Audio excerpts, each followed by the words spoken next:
ایک صاحب نے سوال پوچھا ہے کہ کیا کوئی مسلم غیر مسلم کو بھائی بول سکتا ہے یا نہیں؟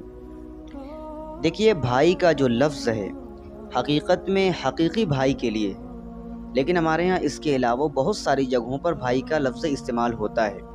مثال کے طور پر دو لوگ کاروبار کرتے ہیں مل کر کے، اس میں سے ایک مسلم ہے ایک نان مسلم ہے۔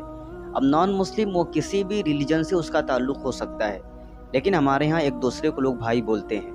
اسی طریقے سے آپ دیکھیں تو معاشرتی اعتبار سے جہاں پہ لوگ رہتے ہیں، مل جل کر رہتے ہیں، پڑوسی ہے، ایک جیسے ماحول میں رہتے ہیں، تو وہاں پر بھی ایک دوسرے کو بھائی بول دیا جاتا ہے۔